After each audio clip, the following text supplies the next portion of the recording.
क्योंकि अगस्त 2024 में शेख हसीना सत्ता से बाहर हो गई। छात्र आंदोलन के दबाव में उन्हें बागडोर छोड़नी पड़ी। फिलहाल देश की कमान नोबेल पुरस्कार विजेता मोहम्मद यूनुस की अंतरिम सरकार के हाथों में है, और लेकिन यहीं से बांग्लादेश की राजनीति की दिशा बदलती हुई नजर आ रही है। दरअसल उनके लिए कुछ बयान आपको सुनवाते हैं कि आखिर किस तरीके से यूनुस की सत्ता में संभालने के बाद बांग्लादेश की स्थिति बनी हुई है। रिपोर्ट देखिए। 7 सिस्टर्स को इंडिया से अलग कर देंगे Hasnat Abdullah, National Citizen Party. 7 states landlocked है, समुद्र तक पहुंच सिर्फ बांग्लादेश से है। मोहम्मद यूनुस पीएम बांग्लादेश। भारत को कई टुकड़ों में बांटने तक बांग्लादेश को पूरा शांति नहीं मिलेगी। Abdullahil Aman Azmi, retired brigadier general. Anti India forces को एकजुट करके नॉर्थ ईस्ट कैप्चर करें। Abdul Haq, retired colonel. Boycott India campaign चलाओ, भारतीय साड़ी जलाओ। रुहुल कबीर रिजवी, नेता बीएनपी। अगस्त 2024 के रेडिकल ग्रुप्स ने इंडिया आउट कैंपेन चलाया।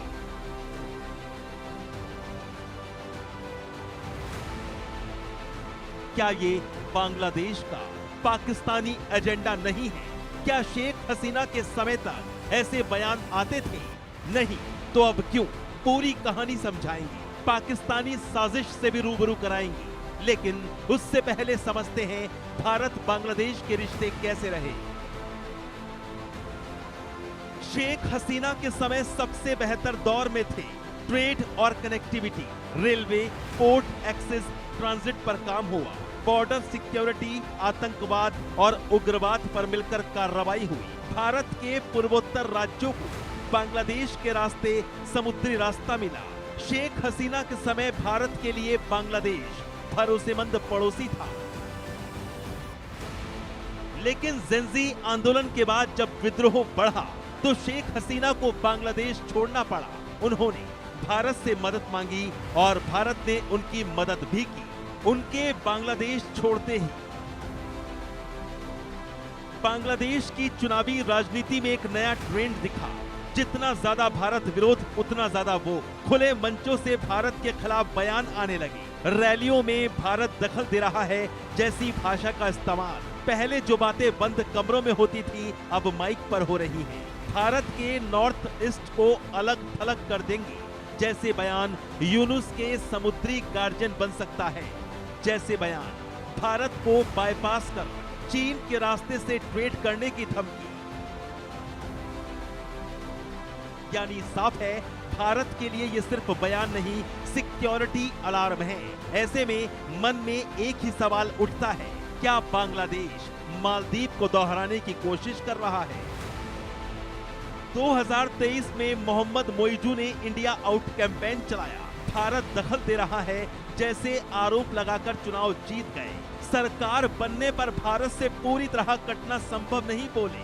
बांग्लादेश में भी वही फॉर्मूला दिख रहा है। चुनाव तक भारत विरोध, सत्ता में आने के बाद बैलेंस। भारत बांग्लादेश संबंधों की जड़ें गहरी हैं, लेकिन कांटों से भरी भी। 1971 में पाकिस्तान से बांग्लादेश की आजादी के लिए भारत ने मुक्ति वाहिनी को समर्थन दिया। पाकिस्तान से युद्ध लड़ा, लाखों बांग्लादेशी शरणार्थी भारत आए। ये कह सकते हैं कि बांग्लादेश का जन्म भारत की मदद से हुआ और शेख मुजीबुर रहमान, शेख हसीना के पिता, हमेशा प्रो इंडिया रहे। शेख हसीना के दौर में भी उसी की हमेशा झलक मिली और कुछ धड़ों ने इसे भारतीय दखल के रूप में पेश कर पाकिस्तानी एजेंडे को लागू करने के लिए साजिशें रची। इस साजिश को हवा देने के लिए फरक्का बैराज, तीस्ता जल समझौता, सीमा पर फायरिंग, अवैध माइग्रेशन जैसे मुद्दों को हवा देकर एंटी इंडिया भावनाओं को हवा दी गई। बांग्लादेश में जो राजनीतिक दल हैं उनको भी समझ लीजिए। Awami League pro India, BNP anti India, Jamaat Islami anti India. इसमें जमात ने 1971 में पाकिस्तान का साथ दिया था और नरसंहार में भी शामिल रही। लंबे समय तक हाशिए पर रही और 5% से भी कम वोट बैंक हो गया।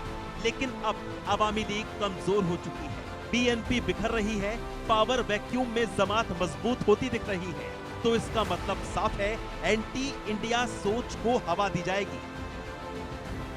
ऐसे में भारत के लिए जो चिंता का विषय है वो है नॉर्थ ईस्ट की सुरक्षा।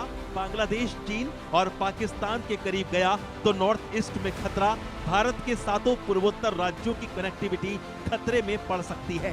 कट्टरता बढ़ने का खतरा, अलकायदा लश्कर जैसे नेटवर्क पैर फैला सकते हैं। बांग्लादेश की जमीन पर पीओके की तरह आतंकी कैंप्स बनेंगे। शेख हसीना के बाद हिंदू अल्पसंख्यकों पर हमले। शेख हसीना के बेटे साजिब वाजिद का दावा है कि यूनुस सरकार जमात को आगे लाने के लिए चुनाव में हेरफेर कर सकती है। अगर ऐसा हुआ तो भारत की सुरक्षा पर सीधा असर पड़ेगा। मालदीव की तरह जो दिख रहा है वो काफी हद तक चुनावी राजनीति हो सकती है, लेकिन असल खतरा तब बढ़ जाएगा जब कट्टरपंथी ताकतें मजबूत हो जाएंगी। ऐसे में बांग्लादेश पूर्व में हमारे लिए पाकिस्तान जैसा बड़ा खतरा बन सकता है। Bureau report, India news. और वक्त एक छोटे से ब्रेक का।